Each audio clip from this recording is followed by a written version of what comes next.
história de produzir monocultura, né? Então, os próprios ciclos econômicos, eles demonstram isso, né? De produzir monocultura para exportação. Nós chegamos, durante 1940 até mais ou menos 1990, nós chegamos a tentar, nosso país tentou um modelo de desenvolvimento que saísse dessa dependência da produção de commodities agrícolas, tá certo? Mas a nossa história e também a nossa trajetória como produtores de monocultivos, de monoculturas, né? E não só a nossa, né? A da América Latina, a da África, né? Como nós fomos colonizados, nossos territórios foram altamente explorados pelas metrópoles, né?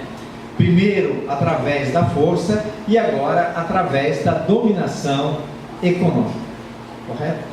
Então, a criação do Ministério da Agricultura, por exemplo, né, na década de 80 do século XIX, já apontava para isso, né? Não havia um projeto de desenvolvimento voltado para atender a diversidade de culturas que nós tínhamos no Brasil, correto? Os projetos eram para atender algumas culturas que eram produzidas para exportação, tá certo? Então, todo o investimento em tecnologia, todo o investimento em infraestrutura sempre foi voltado para esse tipo de agricultura, uma agricultura capitalista, uma agricultura de produção de grande escala para exportação. Até 1996, né, até 1996, então desde 1500, ou se a gente pegar de 1822, quando nós nos tornamos independentes, né, até 1996, nós nunca tivemos uma política agrícola para a agricultura camponesa, né? Então veja como que a coisa é bastante recente, como que nós temos muita coisa para fazer ainda. Muito bem, então quem dominou as políticas e quem sempre esteve no governo foram os latifundiários. Isso, pessoal, até aproximadamente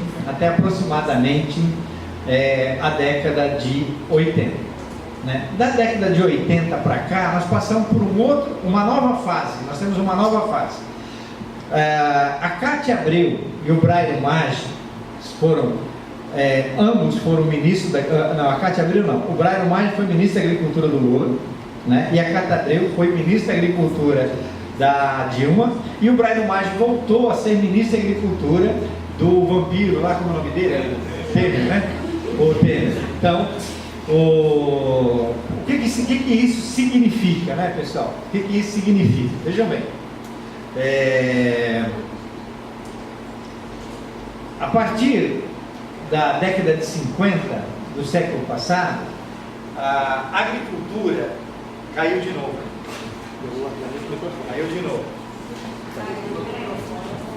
É só eu soltar, eu tenho que segurar com força, assim. É só eu segurar com força. Vou dar um nó aqui no bicho. Vai segurar aqui. Então, até meados da década de 50, vocês devem lembrar que tanto aqui no Maranhão quanto no Sudeste, né? Nós tínhamos os latifundiários moravam na fazenda, né, gente? Nós tínhamos as casas grandes, evidentemente, e as senzalas, não é verdade? Nós tínhamos lá, mesmo depois do trabalho final do trabalho escravo, né, em 1888, nós tínhamos as colônias, nas fazendas, as casas dos empregados, do fazendeiro, ou quando ele trabalhava com um camponês, ele cedia um pedaço de terra, mas o camponês trabalhava também na produção de algum monocultivo. Então, esse modo, né, de produzir a agricultura, ele foi acabando com o surgimento do agronegócio, né?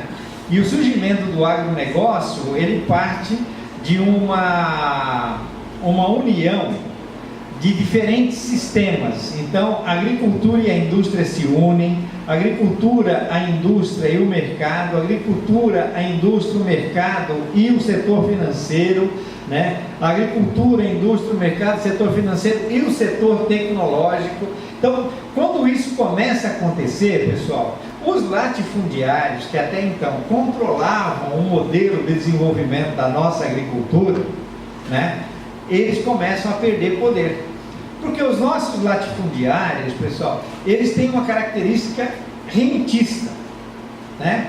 Eles vivem de explorar a terra, explorar o trabalho, e quando esse processo de explorar a terra, explorar o trabalho, foi perdendo força dentro da dinâmica do agronegócio, eles passaram a arrendar a terra, né? Arrendar a terra.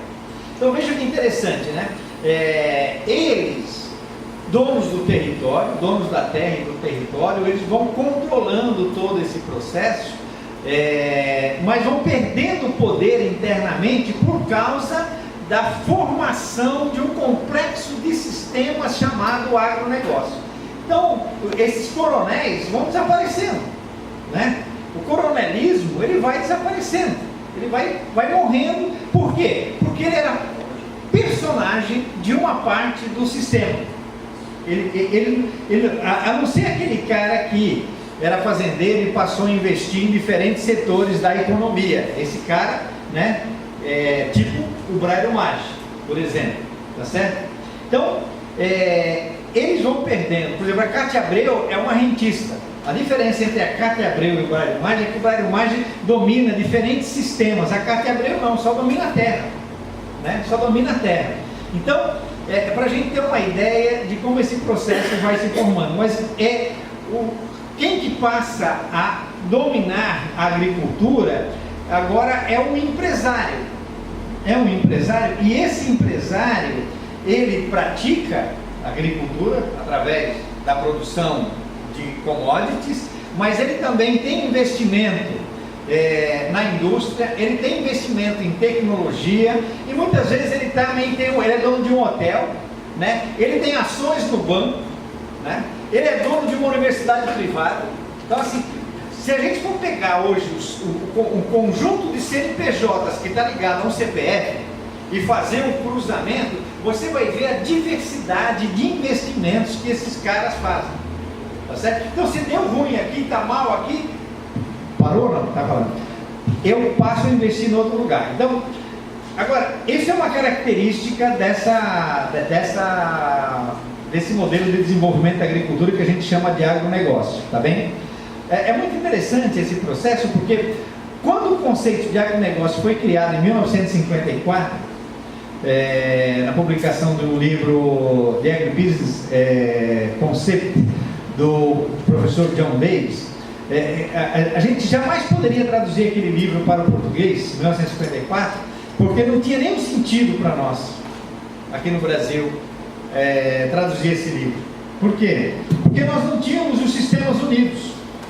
Em 1954, o mais próximo que a gente tinha era o engenho, né?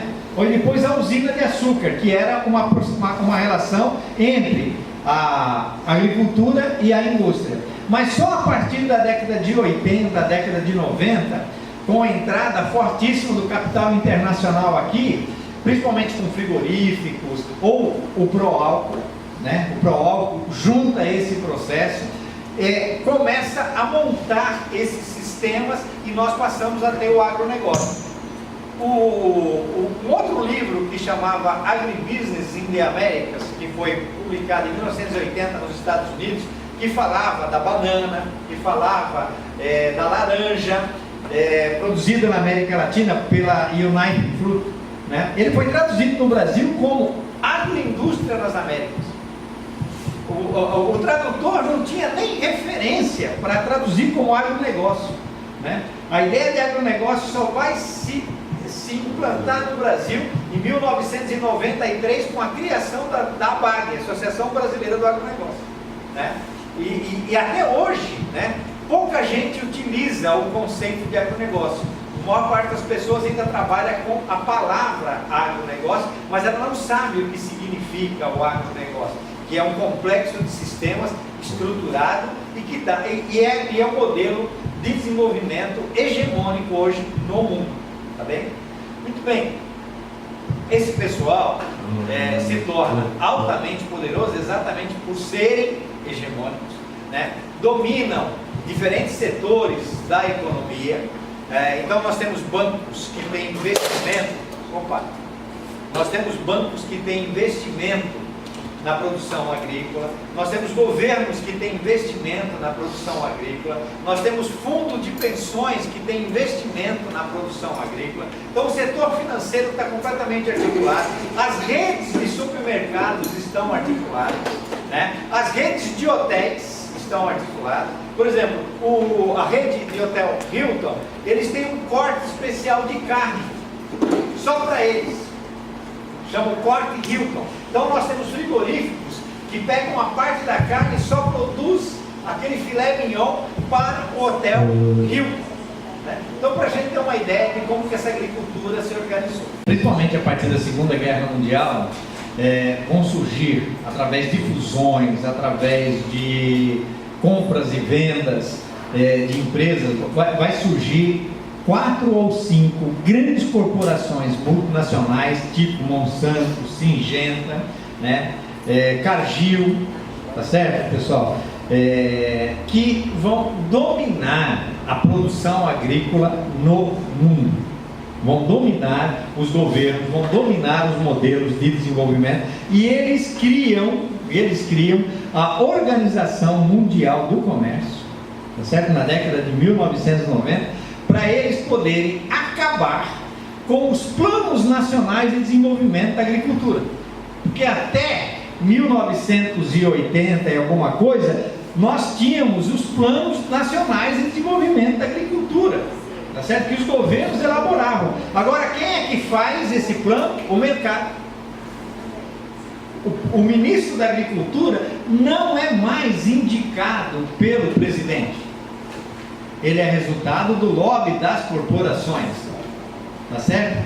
E não há um presidente no mundo hoje que tenha força para indicar o ministro da Agricultura, né? Eles são indicados pelas corporações, né? E o governo pode ser de esquerda, pode ser comunista, o governo pode ser comunista, que ele não vai ter força para mudar esse modelo de desenvolvimento.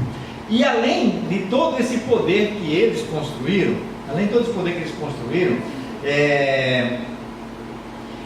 eles também começaram a trabalhar com uma coisa chamada governança corporativa. O que é a governança corporativa? O pessoal dessas grandes corporações, eles entendem, dentro da lógica neoliberal, eles entendem que os governos são muito fracos para realizar políticas de desenvolvimento. Então, que é necessário que eles pratiquem projetos dentro da ideia das políticas público-privadas, que eles pratiquem projetos de investimento, né? Uma parte do Estado, uma parte da iniciativa privada, né? E aí eu vou dar uma pausa aqui antes de continuar. Vocês lembram, né, quando a gente estuda a história do Brasil, qual era a instituição que tinha a iniciativa de construir infraestrutura, pessoal, na nossa história? Sempre foi o...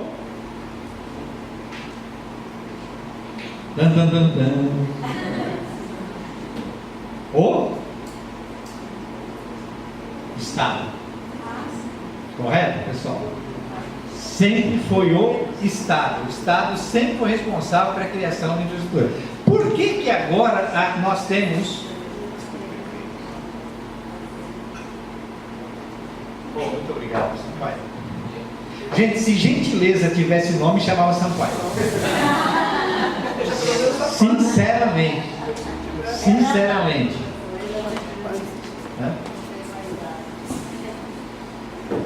Então, assim, olha, nós tivemos, pessoal, aí eu estou me baseando agora na capital do século XXI, tá?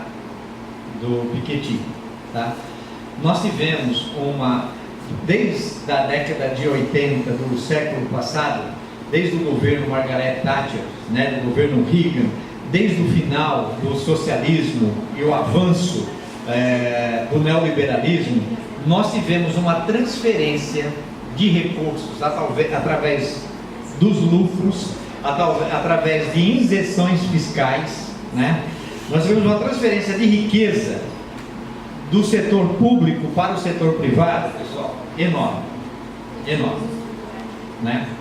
A ponto de nós chegarmos hoje com 1% da população mundial controlar 50% da riqueza mundial.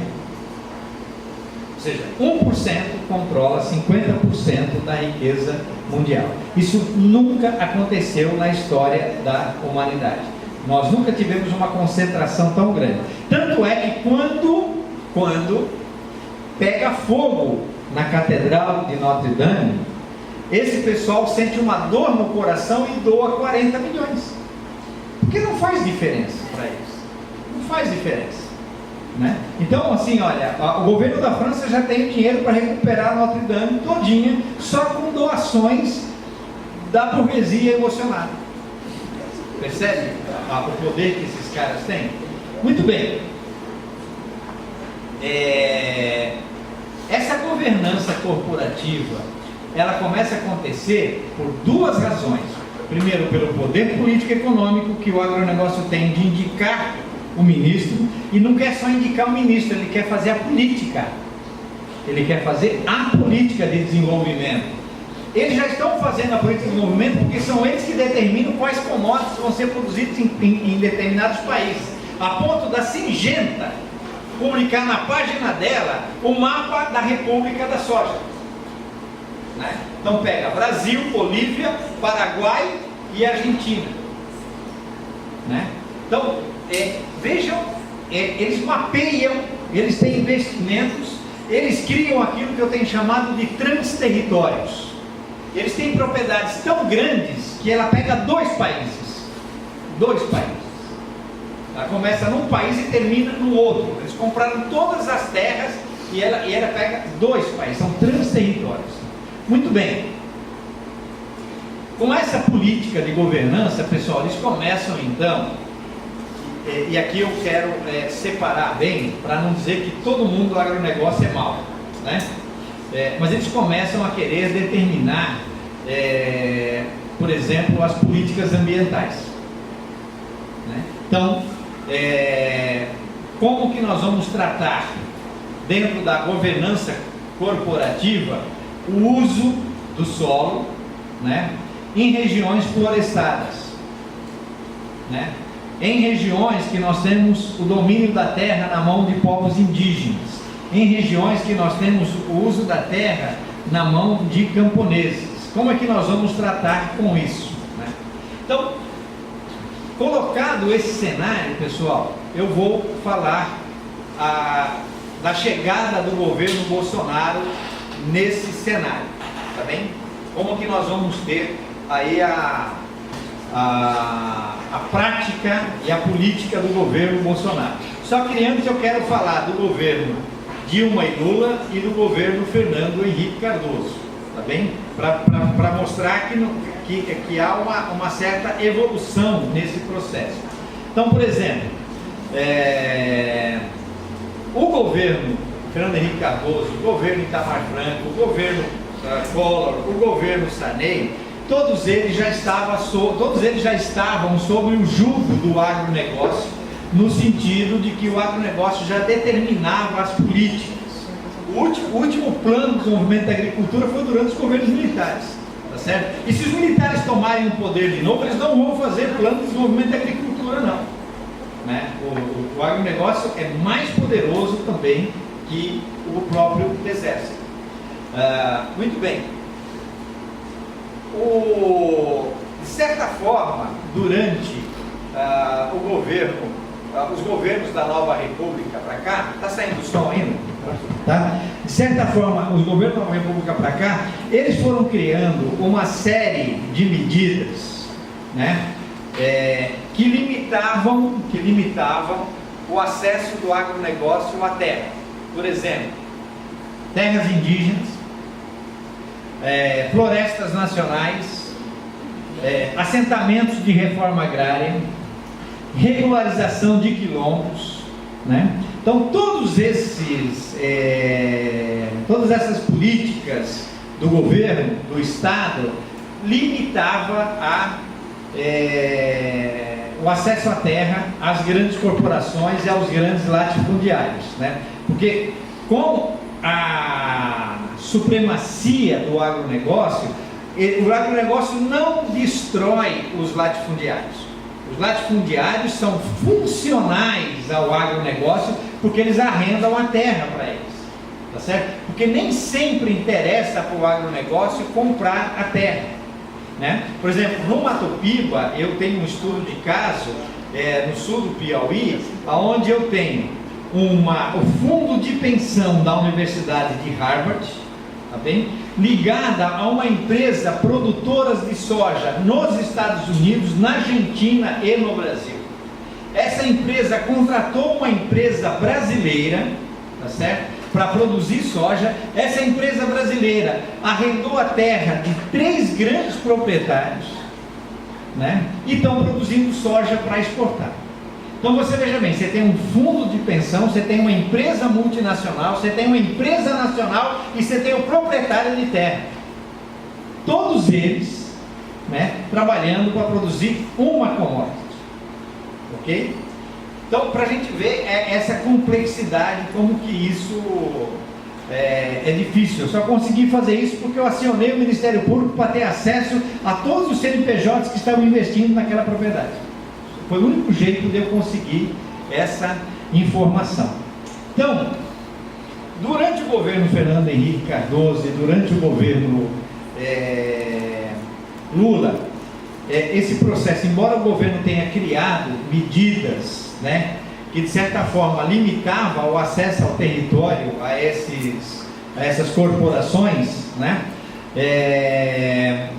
o governo ao mesmo tempo abriu mão, né, da soberania para que essas corporações pudessem determinar o uso do solo no desenvolvimento da agricultura, né? Então, e mais do que isso, eles determinam o uso do solo, o governo faz o plano agrícola para a agricultura capitalista, o plano safra para a agricultura familiar, né?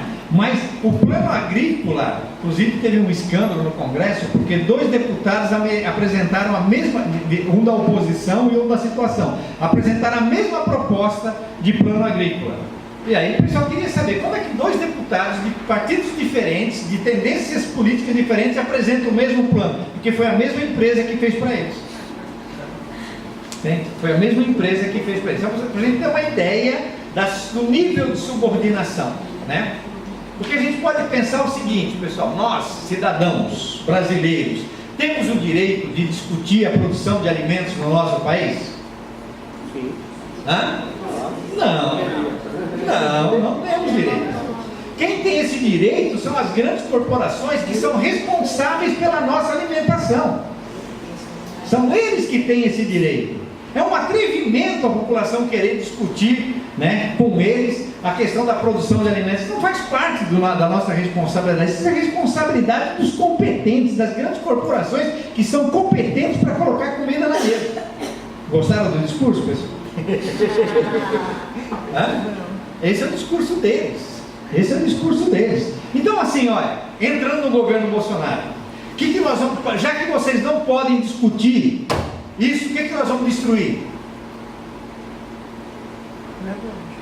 Oi? O que nós vamos destruir? Qual era o espaço político que nós tínhamos para discutir alimentação? O Conselho. Tá certo, pessoal? Então, assim, olha, nós não vamos mais abrir para discussão com a sociedade civil. Tá certo?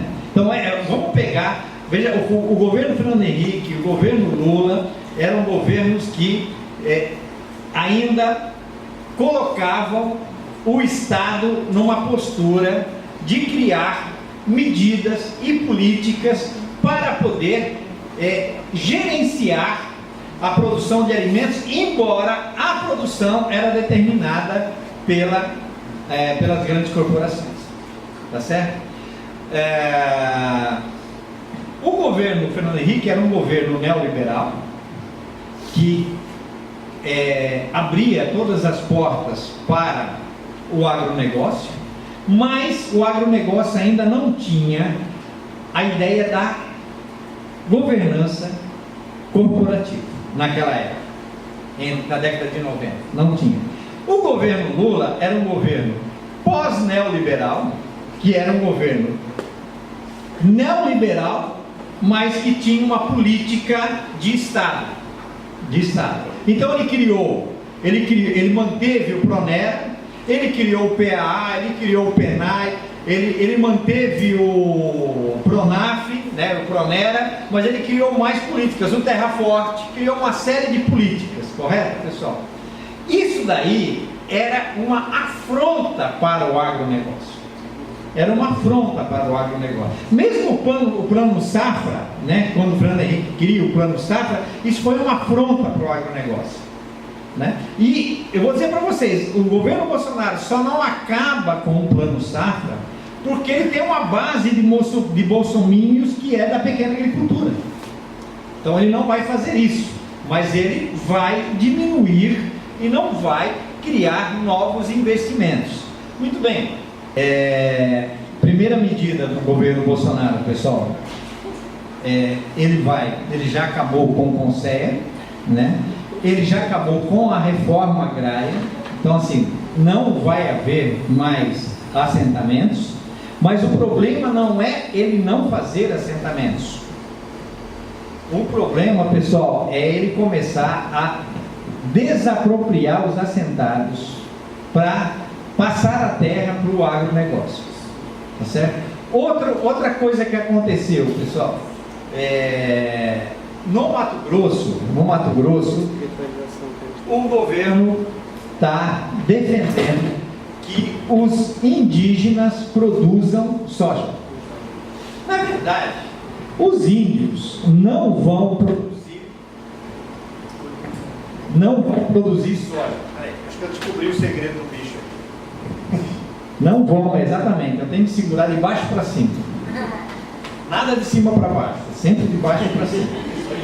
Então, ó, o governo está dizendo que os indígenas, e tem um grupo de indígenas que está acreditando, né? E eles estão arrendando a terra para produzir soja. Então, assim, não tem o mínimo sentido, não faz parte da história os indígenas produzirem soja. Mas o argumento que eles fizeram, e essa fita de vídeo, esse documentário rodou a internet, né, pessoal? Dizendo o seguinte: os indígenas podem ganhar dinheiro com soja, né? Temos que tornar os territórios dos indígenas produtivos. Nós conhecemos essa tática. Eles começam arrendando, depois eles compram. Certo, pessoal? Depois eles compram e depois eles desterritorializam. Mas eles já estão fazendo isso. Agora, o ministro do Meio Ambiente está dizendo que nós temos que acabar com as reservas. Nós temos que abrir, né, desmatar para plantar mais, porque as reservas elas são um impedimento ao desenvolvimento da agricultura. Eu estou tentando lembrar aqui o nome do coordenador da Embrapa Territórios. Se alguém lembrar, me ajuda.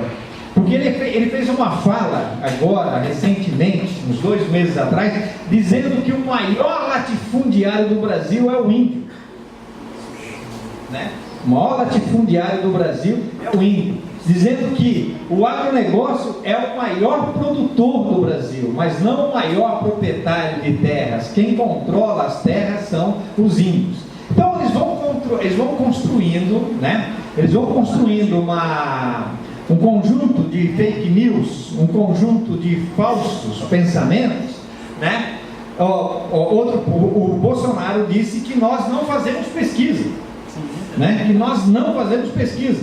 Então, assim, olha, eles vão construindo um conjunto de fake news no sentido de construir uma ideologia para a população, para que quando eles praticarem uma política, a população já esteja esperando. Mas tinha que ser assim, né? Vamos privatizar a universidade? É lógico, ninguém trabalha. Trabalho tem que ter um consentimento. Exatamente, né? Ninguém trabalha. Vamos tirar a terra do índio, como a Cátia Abreu falava, né? O índio, você tem 1000 índios em 1 milhão de hectares, gente. É um absurdo isso, né? Então, assim, por quê? Porque eles partem da lógica deles, né? Eles não têm conhecimento da cultura indígena, eles não têm conhecimento do modo de vida dos indígenas. E aí, então, o que eles fazem? Eles fazem uma tradução, né, falsa daquela realidade. Bom, eles acabaram com a reforma agrária, eles vão agora fazer uma reforma agrária para o agronegócio. Eles estão destruindo e vão destruir várias áreas de reserva. Um dos objetivos do governo é recuperar a Serra do Sol, em Roraima, né? Então, assim, colocar de volta lá os arrozeiros, tirar os indígenas de lá, a reserva Serra do Sol, né?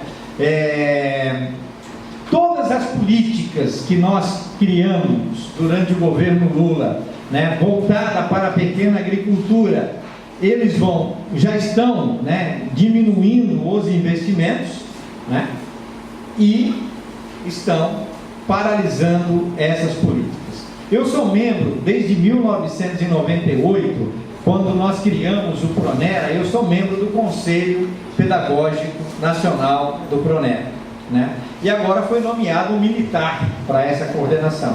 Eu estou aguardando,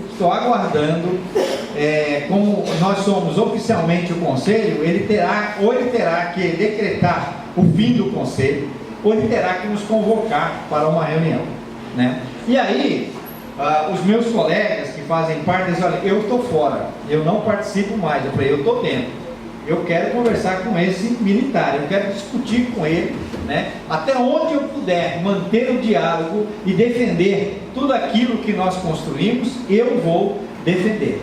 Mas eu estou acreditando que a estratégia deles vai ser de decretar o fim do conselho e depois, ou eles vão tentar montar um outro conselho com a perspectiva do agronegócio, e aí vão tentar convencer as pessoas: olha, eu acho melhor você vender a sua terra e trabalhar de assalariado, porque o seu futuro está nesse caminho, né? Ou então, eles vão basicamente encerrar este programa. Então, assim, olha, o conjunto de políticas que nós construímos está sendo destruído no sentido de formar políticas para o desenvolvimento da produção de monocultivos para exportação. Todo o resto vai ficar desprotegido. Essa desproteção vai fragilizar essas comunidades, né? E vai colocá-las à disposição, né, do avanço do agronegócio. Bom, diante desse quadro, pessoal, esse quadro é aterrorizador, não é verdade, pessoal? Nós estamos numa situação de fragilidade, de enfraquecimento. O Estado, o governo acredita fortemente no avanço das corporações, na importância das corporações, mas ele chega a fazer algumas besteiras, né, pessoal? Como esse caso agora da relação com Israel, né? A ponto dele tentar trazer alguns modelos do desenvolvimento da agricultura de Israel para o Nordeste brasileiro, inclusive, né? Mas a própria ministra, né? Aliás, é interessante, né, falar na ministra. O Brasil é o único país que tem uma ministra que é musa do veneno, né? Nós não temos uma ministra que tem uma relação com a comida, ela tem uma relação com o veneno. E a anterior era a ministra do motosserra, né? Então, assim, olha só, pensando o nosso desenvolvimento, olha só a relação que nós temos. Então, eu estou pintando aqui, pessoal, porque eu estou sendo bastante realístico, um quadro, né? Um quadro bastante... um quadro, eu não vou chamar de triste, mas é um quadro de regressão, né, pessoal? É um quadro de regressão. Bom, diante desse quadro de regressão, pessoal, o que os movimentos camponeses, o que os movimentos indígenas e o que os movimentos quilombolas, os povos tradicionais em geral, estão fazendo? Eles estão começando a construir a resistência, tá certo? Começando a construir a resistência. E nós temos que aprender, como aconteceu com outros países, que a gente, né, que as organizações populares, né, que a sociedade em geral, ela necessita do Estado, ela necessita da política pública, mas ela não morre sem o Estado e sem a política pública. Ela não morre sem as políticas de governo. Ela tem a capacidade, evidentemente que ela não vai dizer a vida toda sem a política de governo, porque ninguém, nem o agronegócio, consegue existir sem o apoio do Estado, tá certo? Mas que nós temos a capacidade, os movimentos da sociedade, rurais, urbanos, da floresta, têm a capacidade de resistir, de construir as suas próprias políticas públicas. E outra coisa, pessoal, nós temos o Nordeste. É importante lembrar que o Nordeste é uma região de resistência no Brasil. E além do Nordeste, em vários municípios do Sudeste e do Sul, os governos são de esquerda. Os governos são de esquerda. Então nós temos hoje vários municípios fazendo políticas para a pequena agricultura. Políticas de agroecologia, mercado, produção, financiamento de produção para a pequena agricultura, para a agroecologia. Então assim, nós tivemos um momento de construção de políticas públicas, agora nós estamos num refluxo de fechamento das políticas públicas, mas isso não significa que a gente não vai continuar a criar políticas públicas, porque eu defendo que a política pública, ela é uma ação que tem a participação do Estado e a participação da sociedade. Mas quando não tiver a participação do Estado, a sociedade pode fazer também a política pública. Então nós podemos ir fazendo políticas públicas sem a participação do Estado. Quando é possível fazer com prefeituras, nós fazemos. Quando é possível fazer com governos de estados, nós fazemos. Porque quando nós ganharmos a eleição novamente, e não vai demorar muito, quando nós ganharmos a eleição novamente, nós temos uma prática em movimento, e aí então a gente volta a implantar novamente essas políticas. Então esse desmonte que está acontecendo no governo Bolsonaro, pessoal, é um desmonte que faz parte de um paradigma chamado paradigma do capitalismo agrário, de uma tendência desse paradigma que é a tendência do agronegócio. Eles acreditam fortemente nesse processo. Eles vão causar um estrago enorme, tá certo? Depois nós vamos ter que recuperar, mas nós não podemos desanimar, nós não podemos perder as perspectivas. Muito pelo contrário, no momento de refluxo é onde nós mais temos que avançar, e nós vamos avançar em diferentes escalas, atuando em todo o país e atuando em diferentes escalas, construindo as saídas, né? Construindo as saídas, e aí então se preparando para quando esse governo, né, não tiver mais força política para continuar no poder, nós podemos então dar continuidade a esse período que nós começamos, e aí nós vamos ter que nos dar conta de um desafio enorme, pessoal, que é o seguinte: como eu falei para vocês, o agronegócio é hegemônico, e ele, mesmo que a gente volte ao poder, ele não vai sair, entendeu? Se algum governo de esquerda, ou quando algum governo de esquerda ganhar o poder, o agronegócio vai estar lá. E mais ainda, o agronegócio, ele é muito esperto. Ele vai ajudar a eleger o governo de esquerda. Ele vai financiar a campanha do governo de esquerda.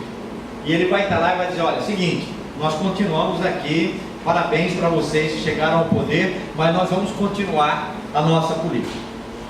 Esse é o dilema, pessoal. Esse é o dilema. Porque a questão é a seguinte: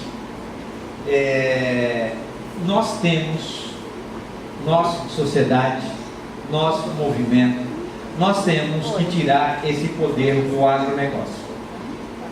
Hoje de manhã eu falava das duas mais importantes fraquezas do agronegócio. Primeira delas, o uso intensivo e cada vez maior de agrotóxico na produção de alimentos. A segunda, a produção cada vez maior de alimentos ultraprocessados. Agrotóxico e ultraprocessamento, pessoal, está acabando com a nossa natureza. Quando eu falo nossa natureza, eu estou falando do ambiente e das pessoas. O que aumentou de câncer por causa desses dois elementos na sociedade é muito grande. Bom, o futuro, pessoal, não é o agronegócio. O futuro não é o agronegócio. Nós temos que destruir o agronegócio. Só como que eu destruo um gigante desse tamanho? Tá certo? Bom, nós temos hoje, em várias partes do mundo, eu estou falando da Ásia, eu estou falando dos Estados Unidos, eu estou falando da Europa, estou falando da América Latina, estou falando da África. Não tem um país do mundo, não tem um lugar do mundo aonde a agroecologia não esteja se desenvolvendo. Então, o desenvolvimento da agroecologia, pessoal, transformar a agroecologia no modelo de desenvolvimento do mundo é o nosso trabalho. Só que como que eu faço isso frente a um grande gigante? Bom, quando o Haddad foi candidato, eu fiz parte da comissão que elaborou o plano agrário do governo Haddad. E eu propus a transição agroecológica. O que é a transição agroecológica, pessoal? É fazer um modelo de desenvolvimento lá em 4 anos. Nós temos que diminuir a produção com agrotóxico e aumentar a produção agroecológica. Nos próximos 4 anos, eu diminuo mais um pouco a produção com agrotóxico e aumento a produção agroecológica. Só que, para o agronegócio, a agroecologia não tem futuro, né? Por quê? Porque eu não posso, né? Todo investimento, toda a tecnologia que eles desenvolveram é para produzir com veneno e ultraprocessado. Porque se eu for produzir agroecologicamente, eu não vou poder usar grandes máquinas, eu não vou poder usar veneno. É outro modelo, é outra lógica. A agroecologia não é uma técnica, a agroecologia é um modo de vida. Eu não vou conseguir fazer isso. Então, para o agronegócio, não passa nem pela cabeça deles aceitar uma política que faça a transição agroecológica. Não passa nem pela cabeça deles isso. Agora, como eles têm poder e os políticos não têm poder, que político que vai conseguir falar, olha, vocês podem participar, mas dentro de uma política de transição agroecológica, né? Eu me lembro que quem tinha essa proposta era a Marina Silva. E ela teve que abrir mão dela para sair candidata a presidente, né? Então nós não temos no mundo hoje, pessoal, um presidente que implante, ou um partido que implante uma política agroecológica. Mas elas estão acontecendo em pequenas escalas, em municípios e em estados. Então, ela já está acontecendo. Até ela virar política de governo vai demorar algum tempo. Mas essa demora, ela pode diminuir e a gente pode ter esse processo mais rápido com os grandes problemas que nós vamos ter para o futuro próximo. Como, por exemplo, a mortandade de abelha, a quantidade de veneno na água, né? O aumento do número de câncer, né? A poluição do solo. Então, embora a gente não tenha força política, né? A própria natureza do modelo do agronegócio vai enterrá-lo. Ele é um modelo autofágico, ele já está se comendo por dentro, já está se destruindo por dentro. Então, nesse momento, nós estamos vivendo, e em país nenhum está acontecendo isso, em país nenhum tem uma discussão, em país do mundo está acontecendo uma coisa dessa. Por exemplo, se eles começarem a derrubar árvore, eles vão ter um prejuízo enorme, porque muitos países que compram soja vão parar de comprar, porque vão ferir a ética ambiental do qual esses países exigem que se respeite. Percebe? Então, os caras são muito idiotas, eles são muito burros, são extremamente poderosos, mas são ao mesmo tempo extremamente fracos, né, de conhecimento. Eles não conseguem perceber a relevância do que é a agricultura. Eu posso dizer com certeza, pessoal, que se o século XX foi para nós o século da luta pela terra, o século XXI vai ser o século da luta pela comida saudável. Então nós vamos ter que ver de que maneira que nós mudamos o nosso hábito alimentar, de que maneira que a gente pode começar a acabar com os desertos verdes e acabar com os desertos alimentares, tá certo? Os desertos verdes vocês já conhecem, certo, pessoal? É aquela hora que eu pego aquela rodovia e eu ando quilômetros sem ver ninguém, só vejo verde. E o deserto alimentar é eu pegar um bairro e andar no bairro inteiro e não encontrar uma comida saudável. Uma comida saudável. Em São Paulo, pessoal, da minha casa até a Unesp, tem um lugar que eu posso tomar um suco de laranja. O resto é só suco industrializado ou Coca-Cola, né? Então, assim, nós vamos ter políticas para acabar com os desertos alimentares. Nós vamos ter que ter mais locais de venda na cidade de comida saudável, né? Comida saudável. Essa é uma política que vai nascer em breve, vai aparecer em breve, porque eu já vi isso no Canadá, eu já vi isso na Tailândia, eu já vi isso na Europa, em vários países, né, em que o governo investe muito para que tenhamos um cinturão verde em torno da cidade, produzindo alimentos saudáveis, né? Por outro lado, pessoal, esse mesmo governo que faz isso, ele também ajuda a financiar a compra de banana do Equador e da Costa Rica. Uma banana produzida com agrotóxico e tudo mais. Então, nós vamos viver essa transição agroecológica. Eu acredito que vamos demorar até 2050, 2060, né? Um outro elemento importante é o seguinte: o argumento que se tem é que a população do planeta está aumentando cada vez mais, né? Só que a partir de 2060 ela passa a cair, e até 2100 ela já vai diminuir bastante. Nós já estamos chegando, pessoal, no topo, e vamos começar o declínio agora. Nesse sentido, qual que é a perspectiva, né, do futuro? Por isso que o modelo do governo Bolsonaro é um modelo suicida. Veja bem, se a gente vai acabar com os desertos verdes, se nós vamos acabar com os desertos alimentares, né, nós vamos precisar mexer na relação campo-cidade. Porque não é possível a gente alimentar a cidade com alimentos saudáveis, pessoal, com todo mundo morando na cidade. Bom, eu conheço a história de Havana e de outras cidades de Cuba, em que a agricultura, por causa da falta de combustível, a agricultura migrou do campo para a cidade. 60% da produção agrícola de Cuba é urbana. Eles produzem na cidade, né?